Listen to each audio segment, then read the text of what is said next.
Welcome back. Now let us proceed with compulsory insurance. Now, what do we mean with the term compulsory insurance? This is insurance that is required by law before businesses may engage in certain activities. So this makes it to be compulsory, and this would mostly be applicable to businesses. It is intended to safeguard the welfare of everyone concerned, especially the employees of the business. And then as we move on, it is regulated by the government and does not require insurance contracts or brokers. So this is basically another way in which a business would be complying with the government acts.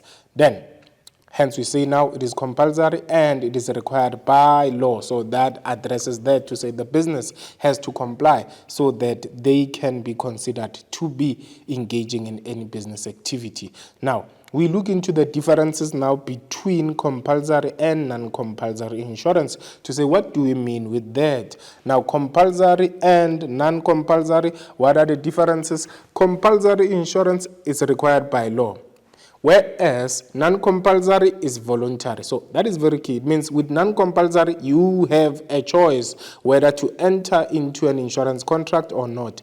Whereas with compulsory insurance, because it is required by law, there are legal obligations, meaning you are forced for you to take out such insurance and pay for, because it's compulsory by law. So it is regulated by the government and does not require insurance contracts or brokers. Whereas non-compulsory, the insured will enter into a legal insurance contract with the insurer, who may be represented by an insurance broker. When you look into the payment to say how does payment get to be made when you're looking into compulsory and non-compulsory, payment is made in a form of a levy or contribution paid into a common fund, which benefits may be claimed under certain conditions. So, which we'll talk about during this lesson. And then with non-compulsory insurance, these payments are made via monthly or annual payments or premiums that must be paid in order for the business to enjoy cover for the nominated risk or specified risk. So basically here, compulsory required by law, but non-compulsory is voluntarily because the business has a choice. So here they're taking insurance so that they protect their assets. Then, as we proceed now, types of compulsory insurance. The first one, road accident fund. So what do we mean by that? Road accident fund or road accident benefit scheme insures road users against the negligence of other road users so that they can be protected, and it is compulsory. And road accident fund or road accident benefit scheme is funded by a levy on the fuel or sale of petrol or diesel. So in the process of buying petrol, then there is a levy that is paid towards road accident fund. Now, the next of kin of workers or breadwinners who are injured or killed in the road accident may claim directly from the road accident fund. So this is how the compulsory insurance that we call road accident fund would be applicable in a case of an injury occurring due to a road accident, and we know that it is being paid via a levy in the process of buying petrol. Now, as we proceed, we have occupational injuries and Disease Act. So we are talking about your compensation for occupational injuries and Disease Act. So with that being said, the fund would cover occupational disease and workplace injuries. That's one. And then this is to say when you get injured in the workplace, it becomes compulsory for the business to make sure that they pay what we call compensation for occupational injuries and Disease Act. And as we proceed, it compensates employees for injuries and disease that are incurred at the workplace.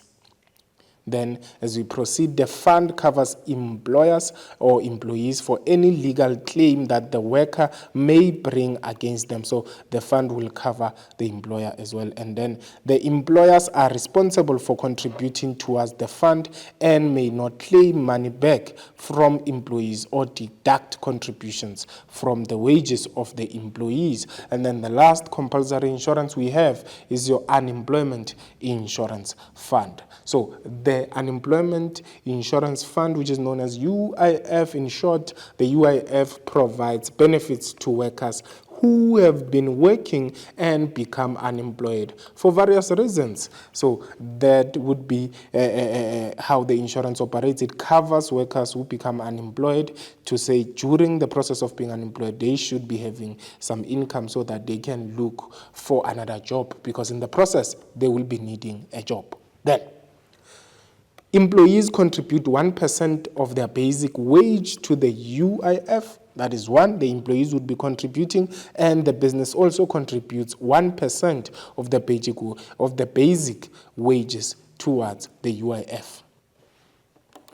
Then as we proceed, all employees who work at least 24 hours per month are required to be registered for the UIF or contribute to the UIF for as long as they work at least 24 hours per month. Then we look into types now of UIF benefits. So these are the benefits, or this is when one can claim from their UIF.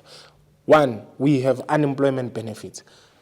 Employees who become unemployed or retrenched due to restructuring or an expired contract may claim within 6 months after becoming unemployed. So the first benefit, or the first person who qualifies to claim, is a person who is unemployed. So should you become unemployed and you've been contributing towards the fund, you can claim. And then that's the first benefit. The second one we have is the illness benefit, sickness or disability benefit. So when you're looking into your illness, we are saying now employees may receive these benefits if they are unable to work for more than 14 days without receiving a salary or part of their salary. Then they can claim from the UIF, because basically it means in that 14 days they've been unemployed because they cannot receive their source of income, so they can claim from the fund. And then another benefit we have is the maternity benefit. Pregnant employees receive these benefits for up to 4 consecutive months, because they'll be in a situation whereby they cannot perform their duties, and it may lead to a situation whereby they are not receiving their salary. So they can also claim from the fund, because during that 4 months they are basically unemployed. Then we have adoption benefits. So here we're talking about employees receiving these benefits, especially in a case whereby they adopt a child younger than 2 years. So this would mean during the process of adoption, they will not be able to perform their duties, which may lead to them losing their income. Therefore, they will have to claim from the Unemployment Insurance Fund. So those would be our adoption benefits. And then we also have dependence benefits. With the dependence benefits may apply to those benefits. They would be applied to breadwinners. Should it happen that the breadwinner in a house has been contributing to UIF, they will be able to apply for these benefits, especially if the breadwinner has passed away or has passed on. So they are able to claim. So who's able to claim here? The person who's able to claim is the dependents of the breadwinner or of a worker who has been working, because during that process there won't be any source of income. Then the dependents can claim so that they can use that fund to survive until they find another source of income. So with that being said, we are done with our lesson. This was your compulsory insurance together with the principles of insurance. So with that being said, you should be knowing that now non-compulsory would be applicable to businesses when they want to protect their assets, but then compulsory is compulsory because it's required by law and it's an obligation for a business to have one so that they can start their own